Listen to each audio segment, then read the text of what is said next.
이 작품들은 이제 50년대 작품들인데, 왼쪽 그림은 이번에 그 서울 시립미술관에 전시회에 나왔더라고, 이 작품이. 저는 처음 봤어요, 이 작품을.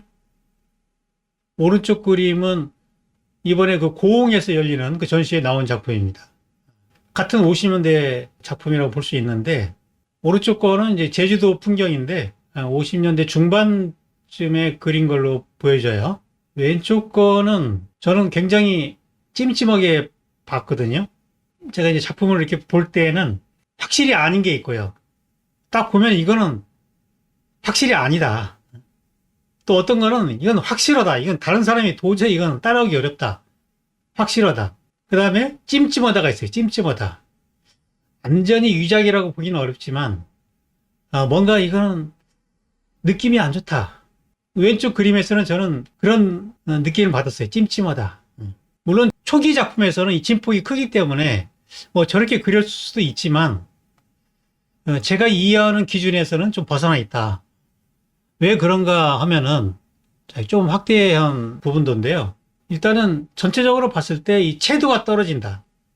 그 채도라는 거는 이 작가한테는 굉장히 그 중요한 지점이거든요. 왜냐면은 뭐 이 작가는 정말 그 이 색에 목숨을 걸어요.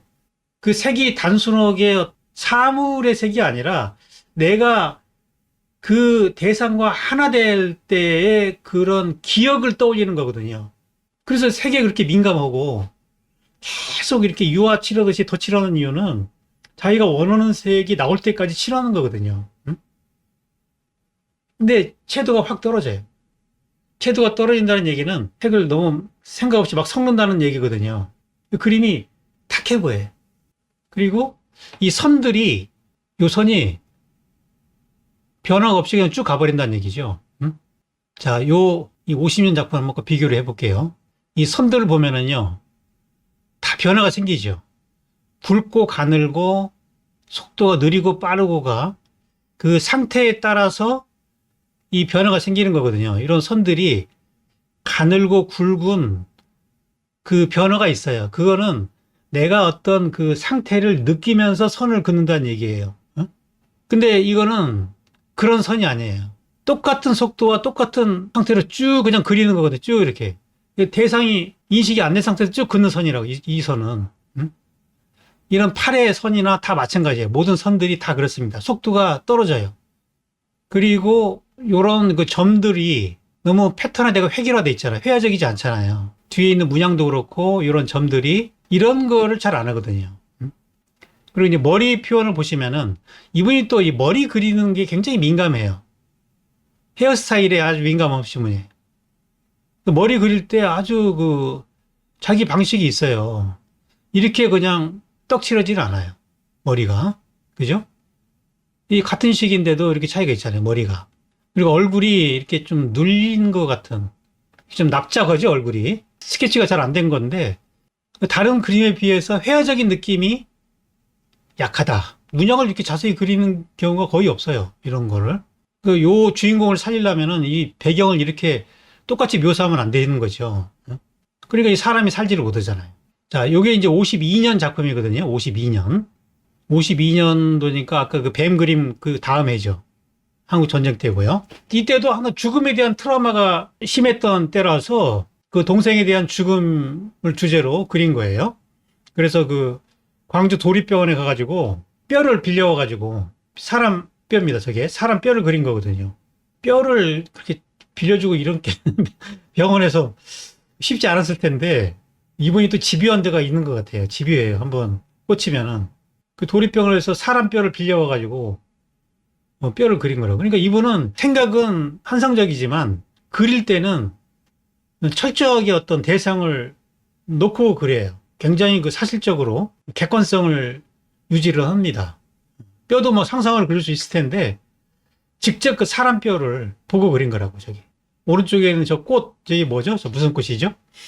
네, 상사화라고 그러죠. 상사화. 인도 사람들이 저 상사화를 뭐 천상의 꽃이라고 그렇게 부르기도 하는데 마지막 잎새까지 다 말라 비틀어진 이후에 꽃이 피우기 때문에 피안의 세계를 연상시키다 해가지고 피안화라고 부르기도 해요. 바람 불면 휙 쓰러질 것 같은 그러나 포기할 수 없는 자기의 꿈을 저 상사화로 표현을 했고, 그다음에 죽고 싶은 절망감, 이걸 흰뼈로 표현하고, 나비는 이제 꿈과 환상을 연결하는 매개체로 그려.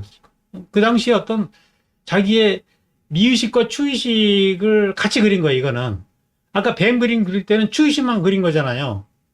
근데 이 다음에 한 해 지나서 그렸을 때는 그래도 이제 살아야겠다는 희망. 이것이 이제 저 상사화를 그리면서 희망의 불꽃을 피우는 건데, 이거는 54년도 작품이에요. 여름날 그 아들을 그린 건데, 색을 보면은 색이 다 살아있죠. 저 모기장을 저렇게 붉은색으로 칠하는 것이 모기장이 붉은색일까요? 그러니까 이분은 어떤 사실대로 색을 칠하는 게 아니라 자기가 좋아하는 색을 먼저 만들어 놓은 거라고요. 만들어 놓고 그걸 반드시 집어 넣는다고요. 어딘가에.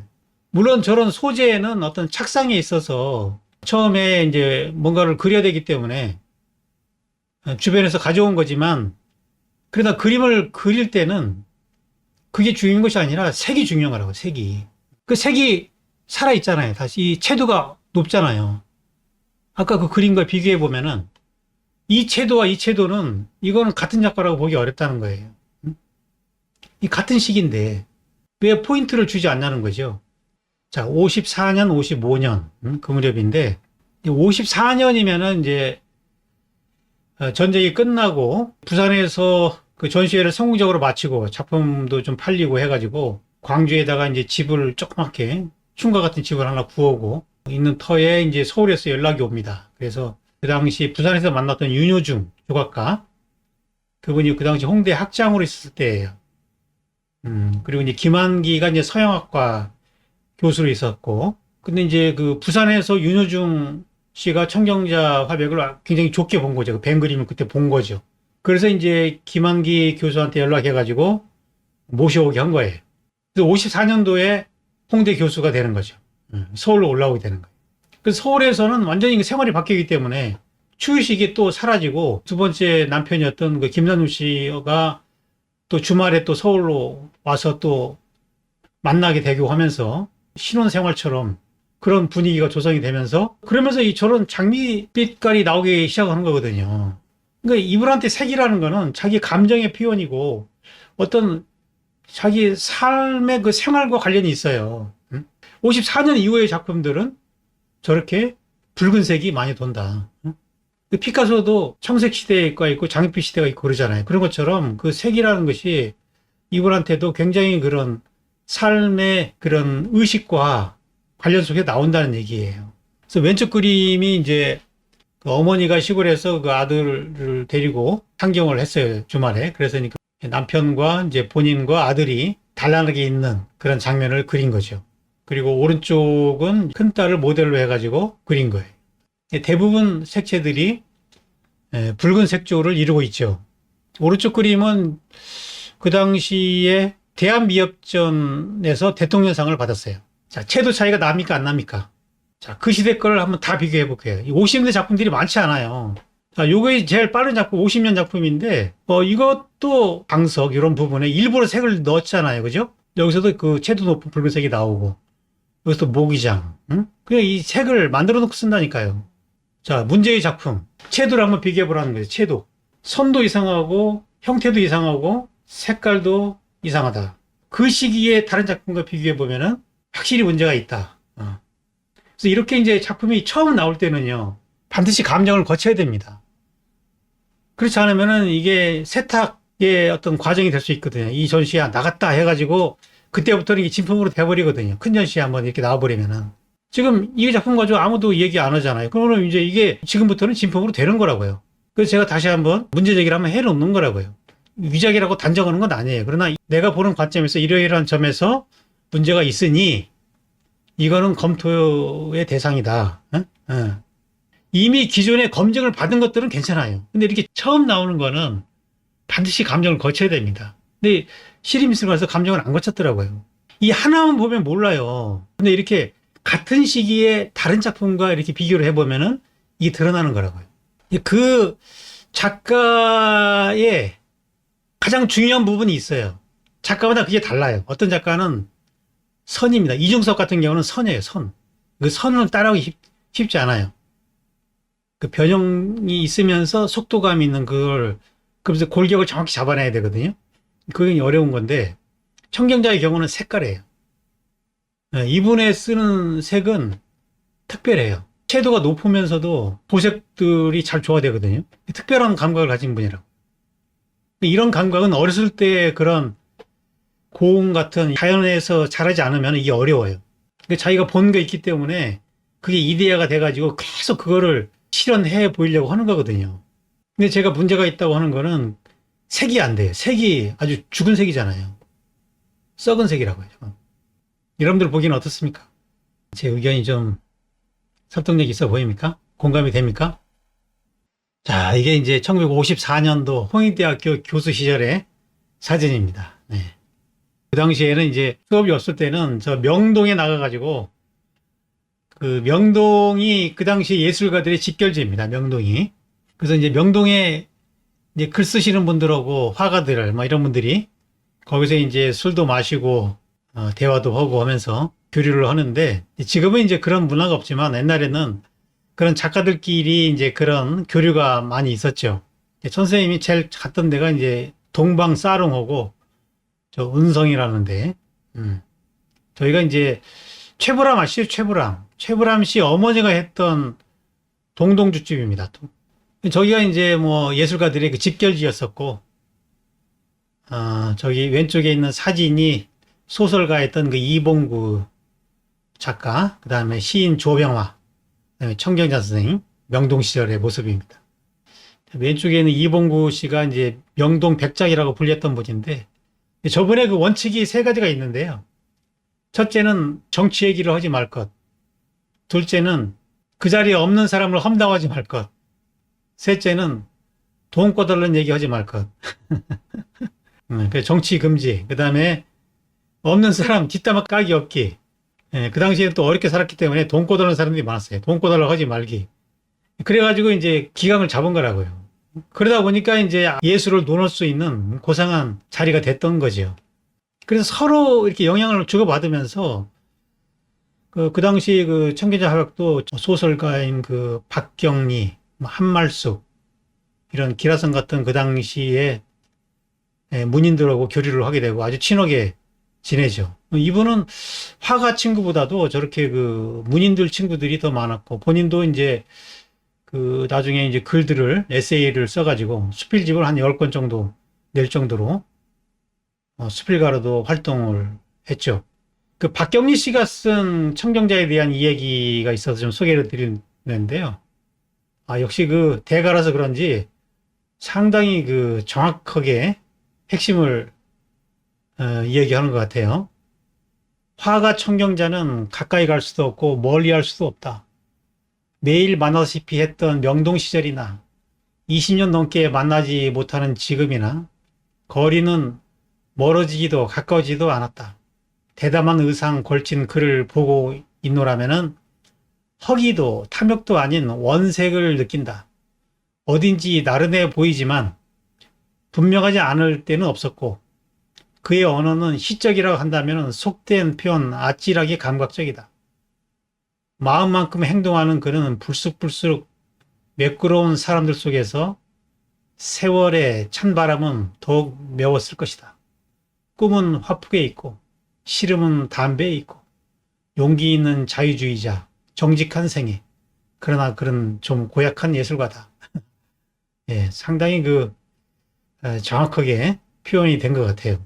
제가 경험한 바로는 아주 정확한 것 같아요. 이건 조영필 씨와 같이 찍은 사진이 있어서 한번 보여드릴게요. 자, 60년대 작품들은 채색화의 어떤 그 새로운 경지를 여는 그동안 어떤 사실적인 묘사로서의 채색화가 아니라 색을 계속 중첩해서 쓰면서 색을 워낙 좋아했기 때문에 이제 서양화 하고 싶은데 유화를 쓰고 싶은데 그 당시에는 뭐 그렇게 바꾸기가 어려웠던 시절이에요. 그러니까 이제 한국화 물감을 쓰면서 유화처럼 쓰는 거죠, 색을.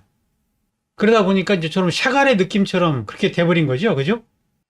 자, 60년대, 이때는 서울에서의 남편과의 재회, 그리고 예술가들과 어울리면서 낭만적인 꿈이 생기는 그런 시절이거든요. 60년대 초가. 그래서 그림도 이렇게 밝아지고 저렇게 색을 계속 덧칠해가면서 자기가 원하는 색을 만들어가는, 특히 이제 보라색을 잘 쓰게 되는 거죠. 결혼에 한이 있기 때문에 이런 결혼식 장면도 그려보고, 어머니가 이제 바느질 할 때 그 원삼자락 조각들을 가지고 놀던 기억, 거기에서 그냥 단순하게 색을 보는 것이 아니라 거기서 여인들의 한을 봐요. 밤새도록 그 옷을 만들고 하면서 보냈던 그 시간들, 이런 걸 보는 거거든요.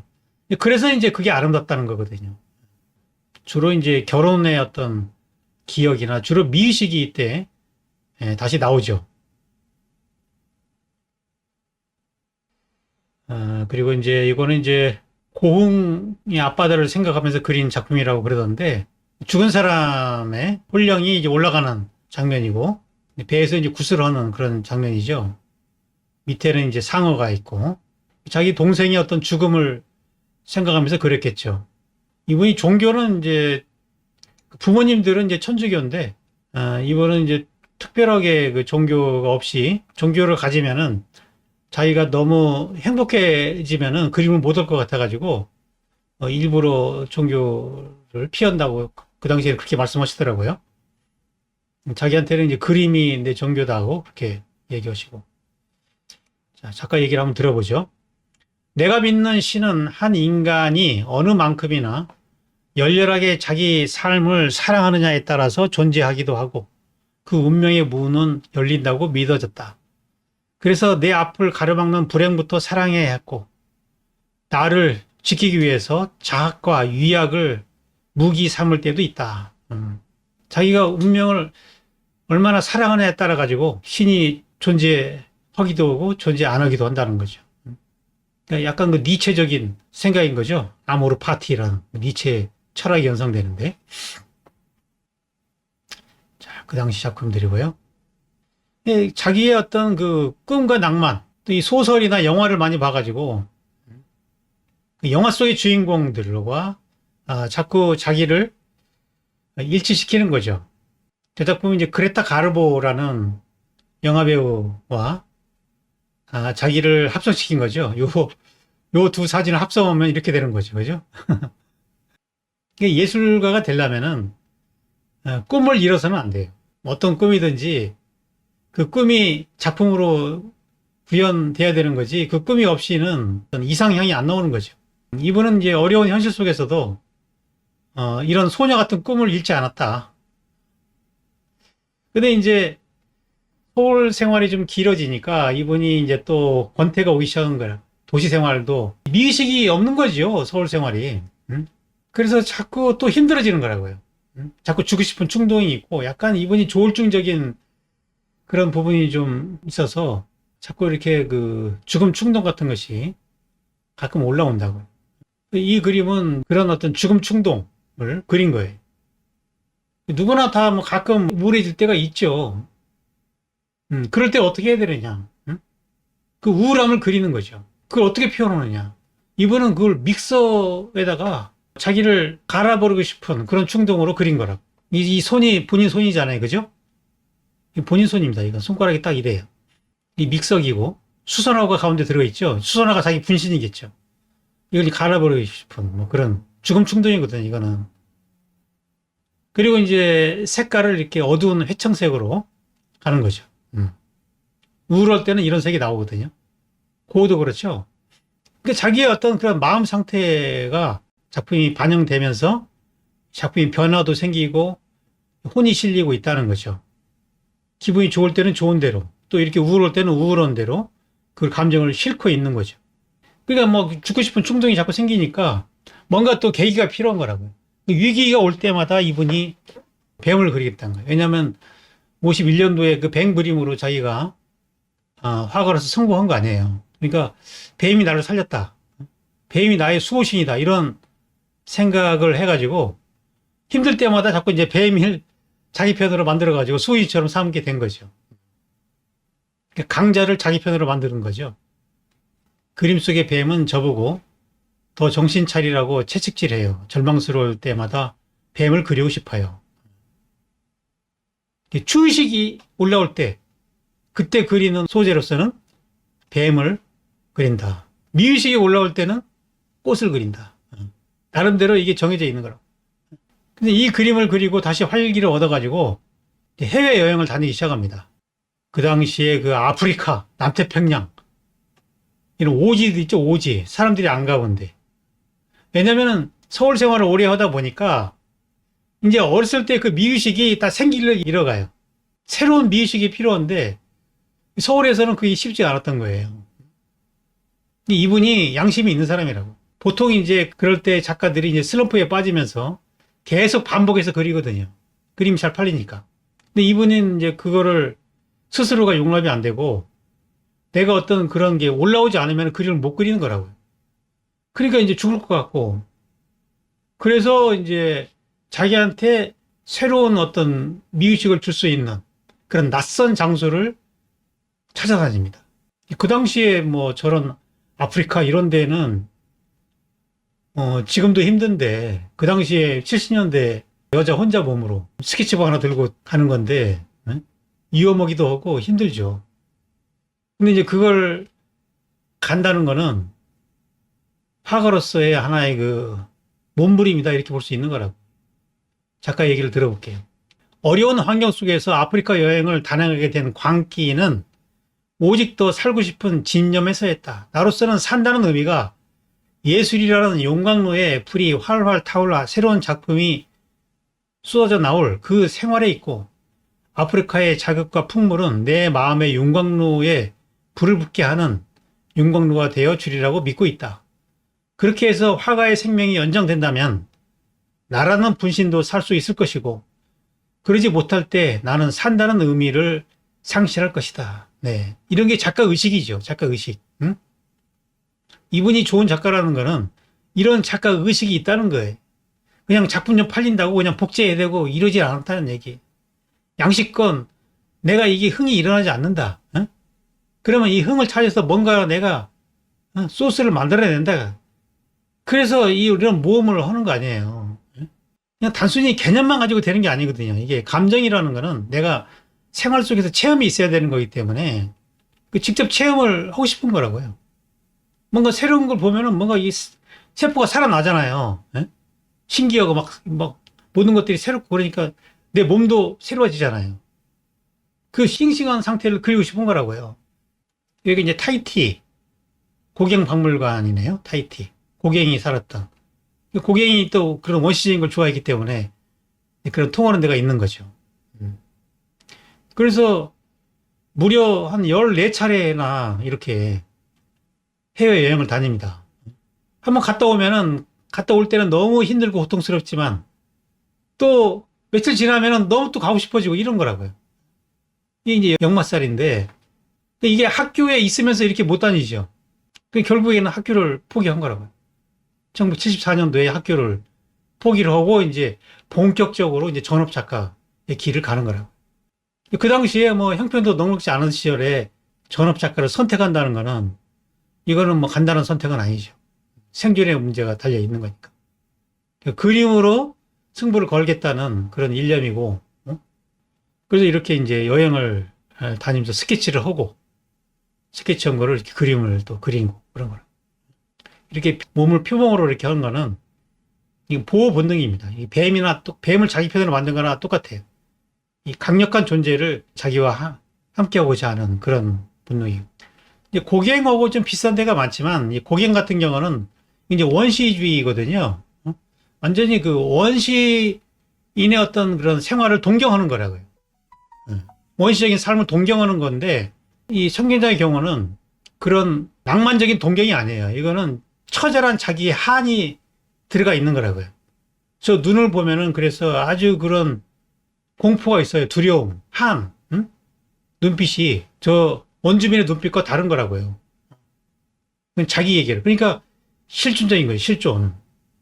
낭만적이긴 하지만 실존적 낭만이다.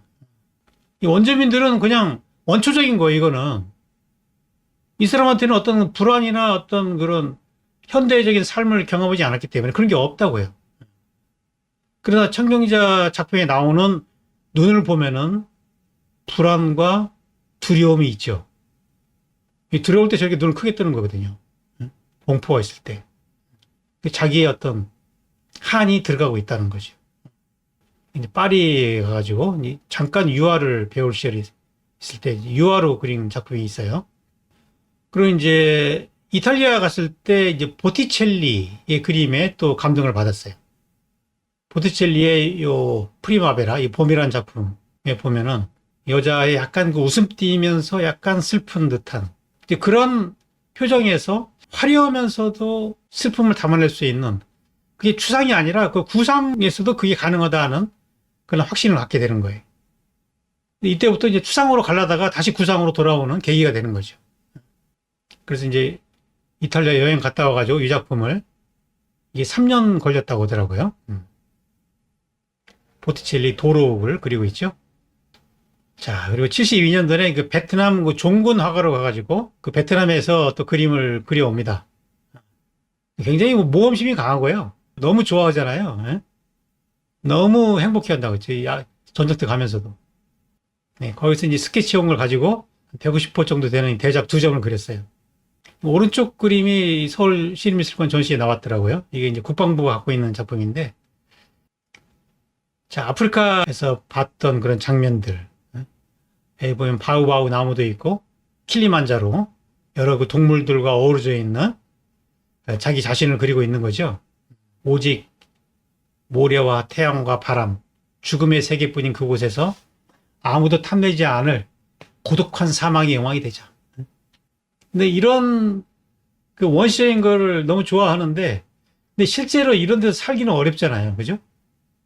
무섭기도 하고, 고독하기도 하고, 여자 혼자서 이런 데 돌아다니면서 하는 게 얼마나 고독하겠어요. 작품을 위해서 다니지만 한편으로는 얼마나 고독하겠냐고요. 이제 저런 고독이 저기서 드러나고 있는 거잖아요. 고독. 코끼리의 그 듬직한 몸짓에 고독에 떨고 있는 자기 자신의 모습을 그리고 있는 거죠. 제가 그 당시 도록에 글을 쓸 때 고독한 사막의 여왕 천경자라고 그 제목을 쓰는 기억이 나는데요. 케냐 국립공원인데 저 사파리 투어 하면서 이제 저런 걸 계속 스케치하고 그걸 이제 모아서 이제 이런 식으로 재구성하는 거죠. 그리고 이제 서울로 돌아와서 스케치들을 다 정리하면서 그림을 그리고 이게 1978년도 현대화랑 전시인데요.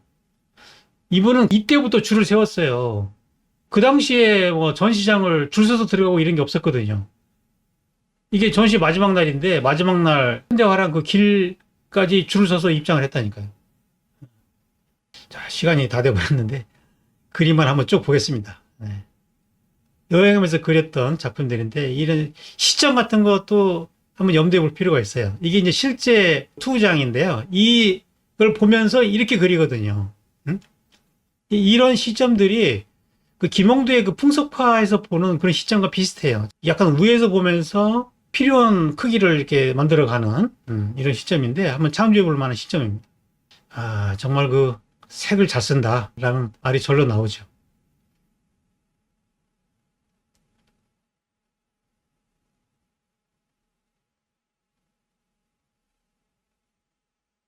예, 마릴린 먼로죠.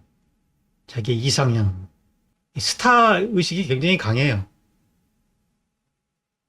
왼쪽에 있는 이 여성은 이제 길레 언니라고 해가지고 자기 그 초등학교 선배래요. 소록도 간호원으로 갔는데 어느 날 그 노란 원피스에 뾰족구도 신고 왔는데 그게 이제 이상형으로 잡혀가지고 저 길레 언니 시리즈를 많이 했거든요. 오른쪽도 길레 언니네. 이렇게 노란 원피스 입으면은 다 길레 언니라고 보시면 됩니다. 길레 언니는 비교적 그 눈이 맑고 담백한 표정이 자신의 이상향이죠. 이분도 길레 언니. 77년도에 가니까 이제 눈이 좀 힘이 들어가죠. 이 길레 언니가 아니라 이제 이거는 이제 자기의 어떤 자화상인데 내 슬픈 전설의 22페이지라는 제목이 있어요. 어렸을 때 22살 때의 그 기억이죠. 그 동생이 죽고 남편과의 갈등이 있을 때 그때 그 한, 그 한이 어떻게 기억으로 남아있느냐, 그 한을 어떻게 표현하느냐, 어떤 소재가 있어야 될 거 아니에요. 그걸 이 작가의 경우는 한이 떠오를 때는 뱀을 그렸다는 얘기예요. 22살 때 생각하면서 그리기 때문에 한이죠, 한. 그때는 한이 지배적인 거죠. 그래서 저렇게 눈빛이 벌써 한에 가득 찬 그런 눈빛이잖아요. 약간 두려움에 떠는 공포스러움. 내 그림은 과거의 추억을 되살리고 미래의 세계를 상상하며 오늘의 꿈을 담은 한 폭의 드라마들이다. 그 속에 내 슬픈 단면들이 숨쉬고 있다. 화사한 보랏빛 행복과 꿈을 머금은 꽃, 상상의 나래를 펴는 나비가 있지만 그 밑을 흐르는 것은 여인의 진한 한이다. 그래서 여인의 눈동자는 무섭게 쫓아하다. 왜 눈동자가 저렇게 힘이 들어가는지 아시겠죠? 이 프리다 칼로와 좀 비슷한 데가 많은데, 이 프리다 칼로의 경우는 어떤 자신의 어떤 그런 실존적인 고통을 그리지만 그런 낭만이 없죠. 그렇죠? 꿈과 낭만 이런 게 없어요. 이분은 철저하게 리얼리스트입니다. 자기 고통을 그냥 고통으로 그리는 거예요. 근데 청진장의 경우는 낭만이 있다. 포기하지 않는 그 소녀 시절의 그런 꿈을 간직하고 있다는 거죠. 그게 차이입니다. 자, 77년도 작품, 이 시기에 이제 이런 초상화를 많이 그렸어요. 오른쪽 그림이 고흥 전시회 포스터로 나와 있는 작품이죠. 탱고가 흐르는 황혼. 네.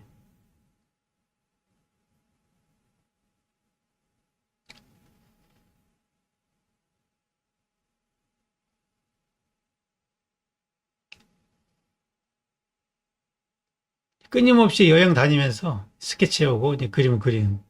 그리고 80년대 여인들은 더 이제 그 금색이 많이 나오고 눈에 힘이 더 들어가죠. 이건 이제 우주소녀를 생각하네요. 우주소녀. 제가 그때 물어봤거든요. 이거는, 왜 이렇게 됐냐고 사람들이. 그랬더니 그 우주소녀 그 비디오를 봤다고 하더라고요. 그 한양 아파트에 그 비디오 가게가 있더라고요. 거기서 비디오를 빌려다 보신다고 하더라고요. 우주소녀에 관련된 비디오를 봤는데 거기서 영감을 받은 거라고요. 예? 우주소녀가 지구에 와서 보면 얼마나 고독하겠어요. 외롭겠죠. 예? 자기는 뭐 초능력이 있지만 뭐 아는 사람이 없으니까 고독하겠죠. 뭐 그런 자기의 분신을 우주소녀에 투사를 한 거죠. 일본에서 그 수입한 금가루를 써가지고 저렇게 금빛에 그렸다고 하더라고요. 작가 얘기를 들어볼게요. 별나라에서 왔으니까 모든 것이 새롭겠지요. 하도 외로워서 어떤 한 같은 의식이나 감정을 갖게 되겠지요. 그러나 이 소녀는 얼마 후에 지구에서 살고 있는 모든 생명체가 지니고 있는 가능성보다 더 많은 가능성을 갖게 되겠지요. 그래서 고독과 한을 아름다운 지혜로 승화시킬 수 있는 용기와 지혜를 갖게 되겠지요. 네. 다 우주소녀들입니다. 그리고 이제 여행에서 그렸던 그림들.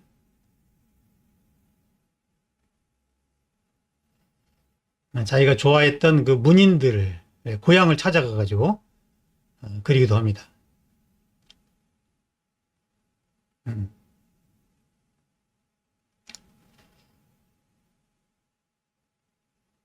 영웅이라는 이름의 전차.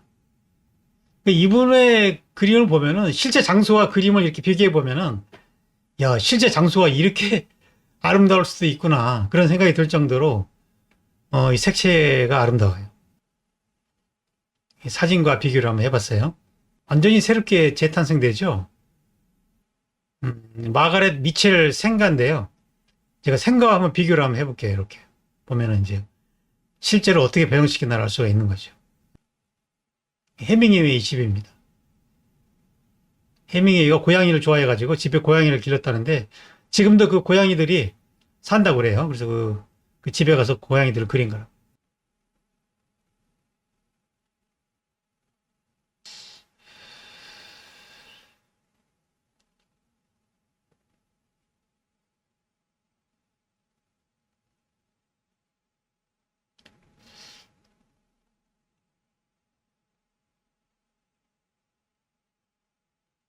어떤 세계에 대해서 조금 연구가 필요하신 분들은 이 천경계 작가를 연구할 필요가 있어요.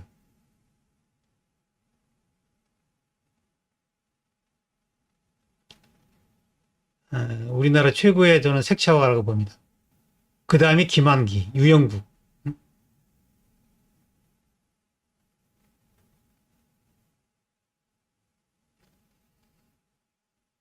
이제 95년도 그때 이제 미완성으로 했을 때 이 대작인데 제가 막 우겨가지고 전시는 나왔어요, 이게. 다른 작가는 이게 충분히 완성인데 본인은 한참 멀었다고 생각하더라고요. 그리고 이제 그 뒤에도 저 그림을 계속 하셨어요. 그 사람들은 미인도 사건 이후에 그림 안 그랬다고 하는데 그 뒤에도 계속 그랬어요. 예. 97년까지 그림이 있고 98년도에 이제 미국으로 가시고 난 이후부터는 이제 그림이 없습니다. 이 미국에서 찍으신 사진인데 그 큰 따님 댁에서 스케치하고 계시는 그런 장면인데 마지막으로 뭐 작가의 주제가 될 만한 문장을 한번 읽어드리고 마무리를 할게요. 내 그림 속에 아름답다 못해 슬퍼진 사상, 색채를 집어넣고자 노력하고자 하는 것이 바로 한이다. 왜냐하면 내 인생이 어쩌고저쩌고 식의 그런 범상한 한이 아닌 예나 지금이나 어쩔 수 없이 불쌍하고 아름답고 슬픈 혈육관계의 한 같은 것, 그런 것을 그림으로써 아름다운 자연에 곁들여 승화시키고 싶어서다. 그러니까 창도 그렇고 소설이나 전설 역시 그렇고 모든 예술은 한을 승화시켰을 때 향기가 있는 것이라고 믿는다. 이것이 이제 이분의 그 주제다 이렇게 볼 수 있는데 한의 승화. 이것이 이제 그 판소리에서부터 어렸을 때부터 자기가 체득한 그런 예술적인 감성이고 이분의 미학이라고 볼 수 있는 거죠. 저는 여기에서 어떤 그 신명, 우리나라 그 신명의 미학이 있다라고 생각해서 제가 쓴 그 신명의 책에 이 작가를 제가 소개를 했고요. 이게 이제 뭐 아까 그 고갱이나 프리다 칼로랑 또 비슷한 면이 있지만 그 다른 지점이 바로 이 지점이다. 어떤 자신의 어떤 실존적인 삶을 다루면서도 그런 원시적인 낭만을 갖고 있다. 이 둘 중에 어느 하나를 선택하지 않고 둘 다 갖고 간다는 거죠. 그러니까 이 안에서 미의식과 추의식이 공존하는 것이고 그 공존에서 두 가지 감정이 만들어내는 그 드라마틱한 그런 내용들을 회화로 표현했다. 이렇게 볼 수 있는 거죠. 제가 이제 실존적 낭만주의다. 이렇게 미술사적으로 자리매김한 것이고. 그래서 그 이분한테서 있어 색이라는 것은 단순하게 어떤 인상주의적인 그런 색채도 아니고 또 칸디스키가 말하는 그런 정신적인 색채만도 아니에요. 이분이 쓰는 색이라는 것은 나와 자연이 만나는 접화의 순간이죠. 나와 자연이 접화해가지고 하나가 되는 마치 그 무당이 접시 넣듯이 판타지한 세계로 들어가는 그런 색채에 대한 관념을 갖고 있다. 이런 지점들을 우리가 이제 정확하게 짚어낼 때 이 작가가 이제 서양 작가의 아류가 아니라 한국적인 정서와 미학이 있는 어떤 자리매김이 가능하다, 이게. 적어도 이 탄생 100주년 기념을 하면은 이런 그 미술사적인 자리매김, 이런 게 필요하지 않겠어요? 참, 제가 기억하기로는 우리나라 작가 중에서는 아무튼 가장 자기 그림에 대한 애착이 강한 작가였다. 정말 그 그림을 자기 자식처럼 생각했던. 본인도 그러더라고요. 항상 집에 들어가면 나는 그림과 나는 대화를 나눈다. 잘 있었느냐. 그 그림을 팔지도 못해요. 자기 자식을 어떻게 팔겠어요? 나중에 다 갖고 있다가 기증해버렸잖아요. 못 팔고. 가장 작품 관리가 철저했던 작가고, 자기 자식처럼 생각했던 작가인데, 가장 역설적으로 자기 작품을 못 알아보는 미친 작가라고 오인을 받고 그 한을 안고 돌아가셨어요. 굉장히 역설적이잖아요. 가장 작품에 대한 애착이 강한 작가인데 미인도 사건을 터진 바람에 자기 자식도 몰라보는 그런 작가로 치부를 받으면서 그 한을 안고 세상을 떠나신 거죠. 미인도 사건 얘기 나오면은 항상 뭐 담뱃불로 가슴을 지져버리고 싶다. 응? 그런 말씀을 많이 하셨다고요.